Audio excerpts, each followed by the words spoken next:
Welcome to Silicon Valley Asian Business Talk. Okay, hello everyone. This is Roger Chen, and I'm from the University of San Francisco, representing Center for Asia Pacific Studies. And today we are very pleased to talk to Pramin, about to discuss his company. So Pramin, why don't you kind of briefly introduce yourself as well as your company, the BotGauge. So then after that, we can start our conversation. Sure, Raja. Thanks for inviting me, first of all. Pramin here, CEO and co-founder of BotGauge. So we have built an AI QA agent for SaaS companies, especially for B2B SaaS, where we help them to release faster, remove testing being the bottleneck. That being said, usually companies struggle to reach coverage even after 4, 5 months.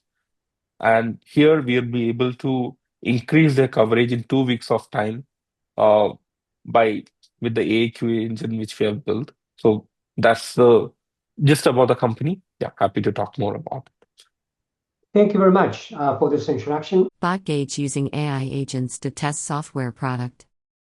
Maybe you can spend a little bit of time to talk about, to kind of give us more detailed explanation of your service, your products. If you have even better, if you have an example to help our audience to better understand, maybe just give us an example as well. Sure. So if you take any SaaS companies, right, the entire QA process they'll be having two sets. Either they will have an in-house team or they outsource the QA to a certain agencies. So where there is an in-house QA, so how we are helping them is like we become a supplementary critical component into their flows. That being said, consider that they are using an open source tool, right? They have 5,000 test cases to be automated. So even after 8 months, they would have reached maybe 1,000 mark maximum if the process is set right. But now what we are saying, okay, your in-house team can focus on more complex tasks. Let us take care of the end-to-end critical flows, that is the regression flows. And that regression flows, let's say that they have around 1,500 regression flows in place, which will be taken care by the QA agent, and the onboarding of the test cases happens in 3 to 4 weeks of time.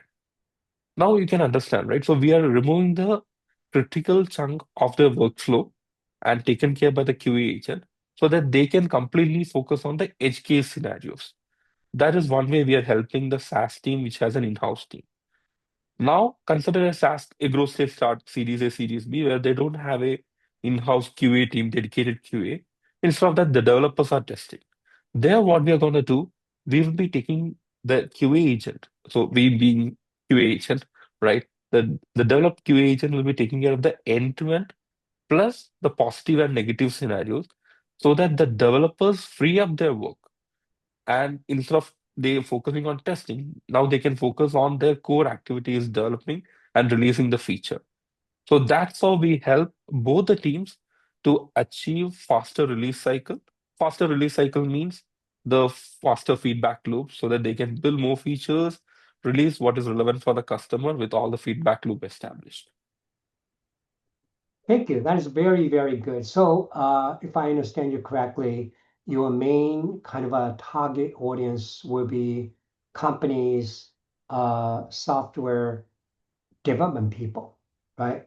And Yeah. also, and also maybe you can just elaborate a little bit.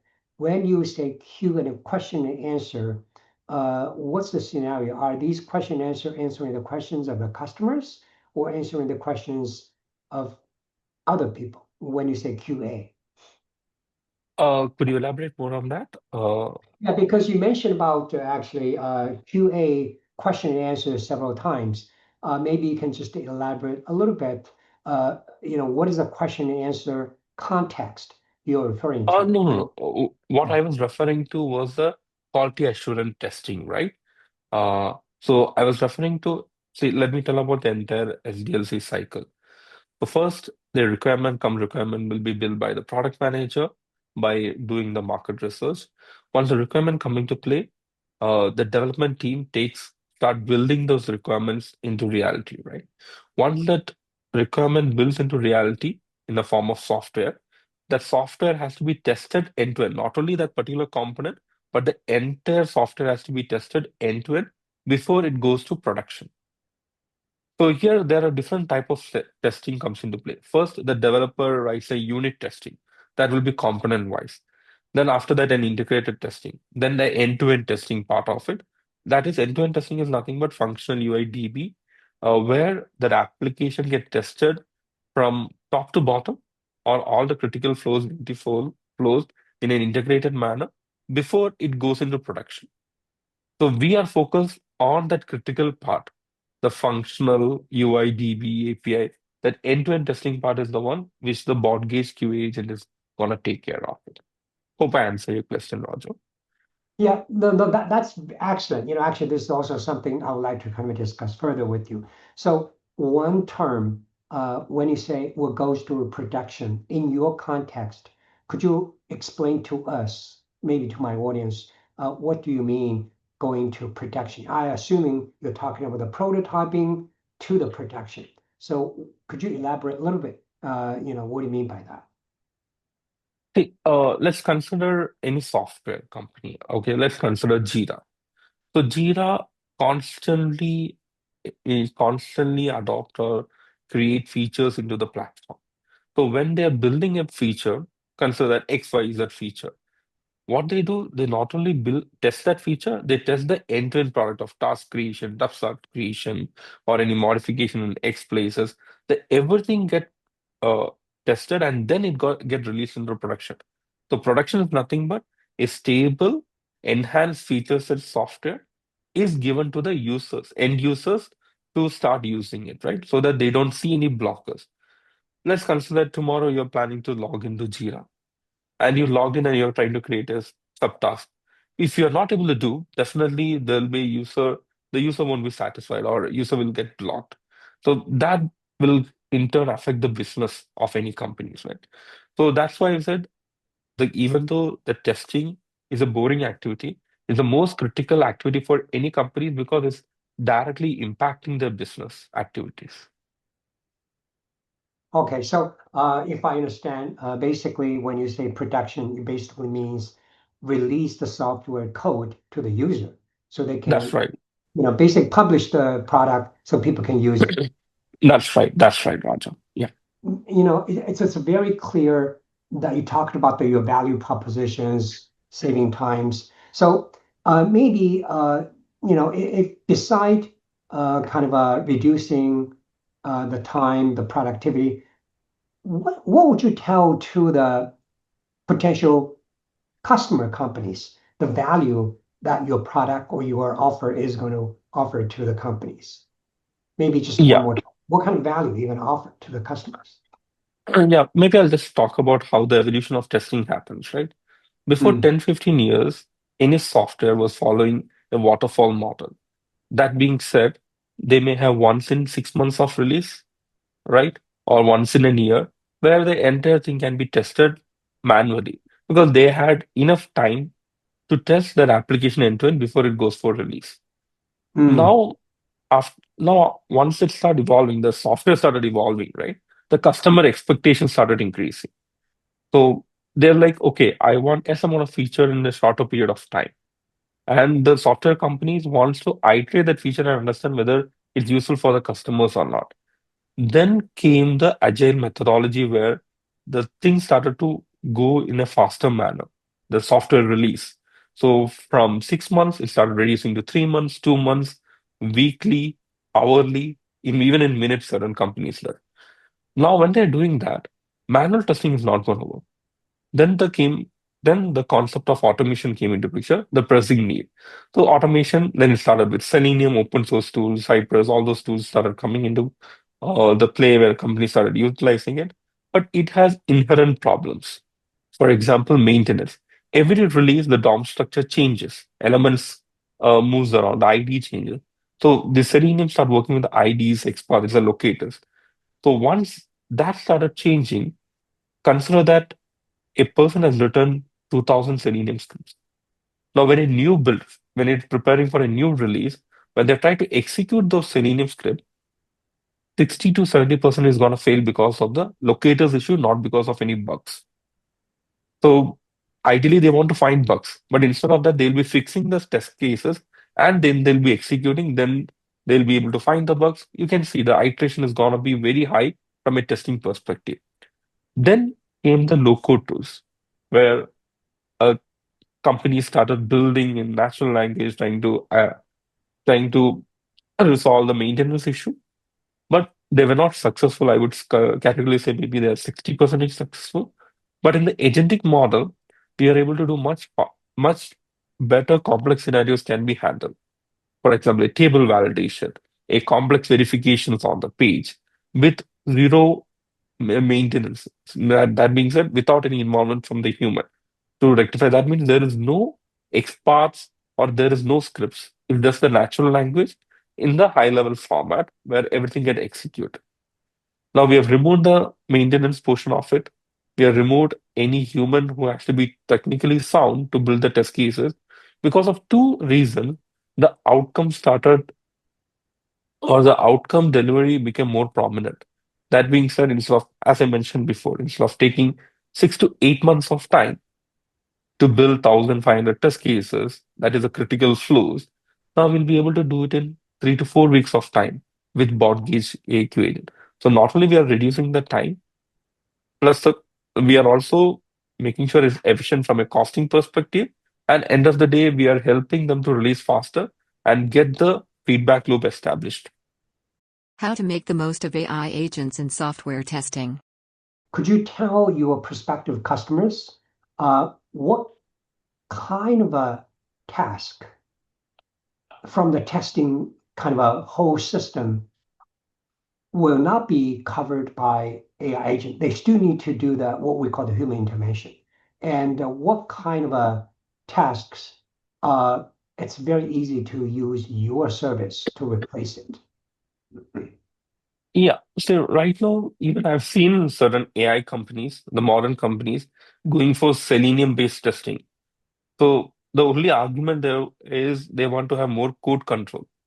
But end of the day, what we are seeing after 2, 3 months, they come back to BotGauge saying that, okay, the code control doesn't make sense because they want more outcome to be established, right? That is one factor. So if you ask me what the prospect customers should go for, so instead of fixating on the code control part, they can more focus on the outcome. The Hmm. outcome is nothing but making sure that end-to-end uh, end-to-end product is stable enough to release to their customer. And how soon they can do it, the more established loop they can build it. And not only that, even if they try to go for hiring a QA full time, it will be more than 100K, right? But if they use bot gauge, they'll be able to do it in 30K or 50K. That is half the cost, right? And there is no human dependency. There is no hiring cost. There is no managing. They can start from day one itself and with high efficiency. So that's the balance they need to do. Do they want the code control or do they want the outcome? So that's the decision point any CTOs will come across. And definitely certain there are early adopters where they adopt the tool and they see the outcome. And few of them see how the outcome has been generated and then they later adopt it. So that's how the entire cycle is going right now, Raja. This is very interesting, actually, talking about the different difference between kind of outcome oriented versus controlling the code oriented. So, Right, uh, for companies, let's say, it seems to me you suggesting companies should consider more outcome rather than right. control code. So, let's say even for a company that is outcome oriented, um, do they? Because also you say they still need to hire somebody but not maybe just a fraction of the old model. So, uh, what are these people they hire to work with your system to ensure the good outcome? Right. So what we ideally do with the customers, right? Let's talk about the second set of customers which I talked about, growth stage startups, Series A, Series B, where they don't have an in-house QA team. They're in the shift left approach where developers are building the test cases and doing the testing. It's a very good approach, but the s- say the issue there is the developers 40% of the time goes for testing rather than building. That is the core activities. So when it comes to that, the point which I'm trying to establish, why they should go outcome oriented is because having a Selenium code in place is not going to solve the business use case for them because they have to focus more on their functionalities and business rather than testing, right? But testing is critical. So testing being a critical entity and it gives a direct impact to the business, that can be given to the AQA agent as such. Yeah, I hope I understood hope you understood the entire flow in place. Yeah, Okay. So are you saying actually you are able to take care of the test, the code testing end to end without human intervention? that's right. That's right. And if you say where the humans come into play, just for validation. So once the Validation. agent, yeah. So one right now, yes, validation is important for any LLM models, right? So once we create the end-to-end test cases, maybe a developer or a product manager from their team, they can just quickly validate, okay, these are the set of scenarios which I want to test it for increasing my coverage. Once they give a one-click validation, then the entire task, the execution and figuring out the bugs will be taken care by the BotGauge QA agent as such. Okay. Yeah, yeah. So maybe my last question I thought was kind of interesting is if you talk to prospective customers, what would you tell them that they need to prepare in order to work with your service? In other words, actually, what not only what they need to prepare, but also what kind of changes they need to make so that they are ready to have successful cooperation with your service. Yeah, they not make any changes or they do not prepare anything. They should just treat the AQA agent as a new member of their team. When a new Say it member again. joins, They what? they have to treat the QA agent as a new joining member of their team, right? That being said, when a new person joins a team, what ideally you'll be doing? You'll be telling these are the set of functionality, these are the requirements, these are the functions of a particular app, these are the critical flows. The same way you give that to the QA agent. That being said, if you have a PRD, if you have a video document, or if you have a user guide, input everything to the QA agent so that it understands the end-to-end flow. From there, we'll first create a high-level scenarios. From the high-level scenarios after the validation, we'll just go deeper by seeing the live application by going and performing each and every step. For example, a login, a very simple scenario. Enter username, enter password, click on login, verifying the dashboard. It starts building the actionable steps inside. So that's how the entire journey looks like, Roger. Okay. Barrier and organizational changes for AI agent adoption. In your context, many companies they need to change something in order to adopt new technologies, right? Even engineers. Um, Right, right. that is the context. I asked this question because you want to sell your kind of a testing AI agent to replace some of their code testing work. Uh, so does that require customer companies to change something? That's why I asked that question. Or maybe Got let it. me kind of start from that. Have you talked to some prospective customers? Yeah, yeah, definitely. See, that's what I was trying to say, right? The only change which I think they have to do is the mindset, right? As I was Mm, saying, the code, they get go into the loop of, okay, I need to have more. A recent conversation with one of the CTO. They're saying, okay, this is the outcome which we build. So you are able to achieve only X amount of test cases in X amount of time. So to be precise, they were able to build only 500 test cases in 5 months.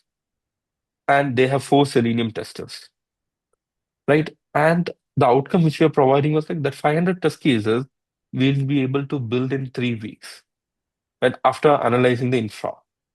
And we being sent the AIQA agent, right? So outcome is in front of in front of this table, and other place is like the code repository having more control over it. So that's the mindset shift you need to go through, where okay, I am giving this to a QA agent and it is trying to deliver an outcome. So what do you say? Okay, let's not delve more into it, thinking, okay, should you replace the entire QA team or not? No. You're saying, okay, let's start with 200 test cases. Maybe in a week's time, we'll be able to build for you. The QA agent will do the end-to-end testing for the 200 test cases. See the value. Then what the CTO can ideally do once the 200 test cases is offloaded from the current in-house team, that in-house team can be utilized to perform certain edge cases. For example, currently the agent takes care only of the web-based application. If there are some components in desktop or certain edge cases, that can be dealt with.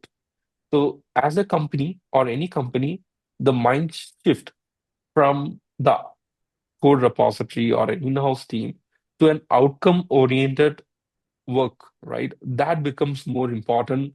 So I would psychologically say that it's the mind shift. That is the first most important entity.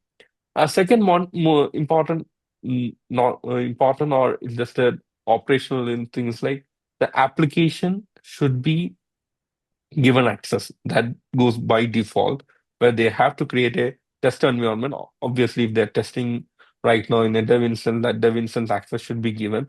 Then any kind of materials they have, let it be a video requirement, PRDs, anything which they use, or a manual test cases which they have built across, or even a uh, document which they have, maybe it's a holistic document. So anything which can help the agent to start faster or get more context. So these are the two major parameters. So I would say like second parameters, once they decide their mind, it is just 20%.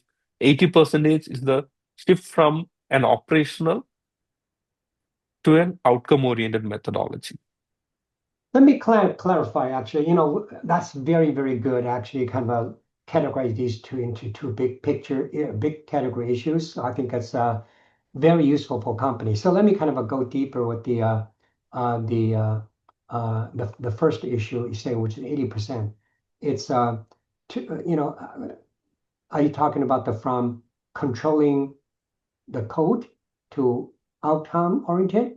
Are you specifically saying um, as a company use your service, for example, they can definitely kind of release some labor, release some productivity. So they can use those kind of extra productivity or labor to do something else that they couldn't do in the past. Is that what you're talking about? That's right. That's right. So that's the ideal outcome from a uh, different perspective, right? So when the critical task is taken care and offloaded to an agent, right? Agent which is under production, where they can do the end-to-end test cases. Ideally, what happens? That means the previous example, the 500 test cases.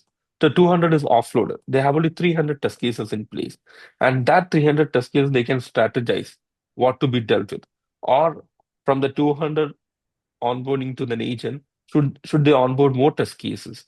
Then the human element can focus more on the strategy. There comes the next shift, right? Or the next question. What everyone should focus on right now. So according to me, any team member will become a strategist, right, on trying to incorporate different agents into play or integrate agents into their ecosystem and build a more robust outcome-oriented system. So Oh, that okay. so that's how the job is going to shift from a very specialized to a strategist generalist perspective. Okay, I think that makes a lot of sense. In other words, actually, they can use the time which is freed up by the agent through the operation to have what you call the more strategic thinking. How to Right, do right, robust the systems, how to better right, products, how to prioritize different test case. So that kind of requires more strategic level thinking in a sense, right, right? right, right, Okay. So that's what you call the mindset shift, which I think can make a lot of sense. It does right. make a lot of sense. So now let's look at the behavior part of it, because even though you say it's kind of a 20%. So could you elaborate? Because as I hear you, in order to effectively use your or work with your company system, they need to have, if I understand correctly, you mean they need to have a lot of data, a lot of document ready, and to feed into the agent. why this is difficult, why this is a big issue. Actually, you want to point it out. It's not a big issue. It's like certain that company. So again, it comes into why I mentioned 80% is of the mind shift and 20% is operational. In the operational, everything can be customized, right? Consider a company who doesn't have any document, doesn't have any user guide, right? Even though then what we can do, we can see the most critical flows in place, just onboard that flow first, inject into the agent, and that agent will start building the next set of functionalities. So it learns from the current flows. So without any document also, we can get started, right?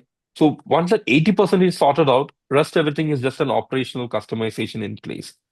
So that's why I was trying to answer your question, what a company needs to do to start with an BotGauge QA agent. So all they have to do, 80% they prepare them for an outcome-oriented system, and 20% is giving the access, providing the right inputs of the critical flows that can be taken care over a period. Is it possible? Because I've seen many cases when companies try to do something new, try to change some process, they run into this kind of a turf war, or they run into people don't want to change their habits. Like old habits is hard to change. Do you Right. think Mhm. do you think that you may run into those operational challenges? Definitely, yes, right. When it comes to mid-sized enterprises, definitely the operational challenges will come. But end of the day, now every company is trying to prepare themselves to increase their efficiency and adopt AI tools. Because they know that if they don't adopt, they're going to lose out the opportunity and business as well, right? So now every company has the open mindset to adopt, but definitely there'll be a lot of user friction, right? The management is in the opinion to adopt the AI agent or AI ecosystem, but the users try to have friction because they feel like they're going to lose the job, right? Oh, So we, that's a big thing. That's a big yeah, thing. that's the big thing. So there's a lot of user friction.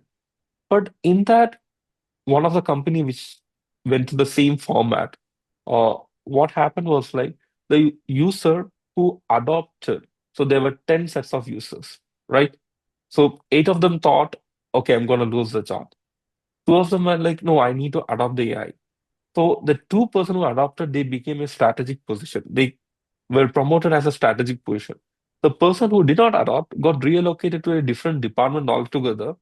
But as you know, the reality is that end of the day, the people who doesn't adopt to the AI is gonna eventually become like in a different zone altogether, right? Where they have to move on to a different field or a different ecosystem. Yeah. Thank you for watching.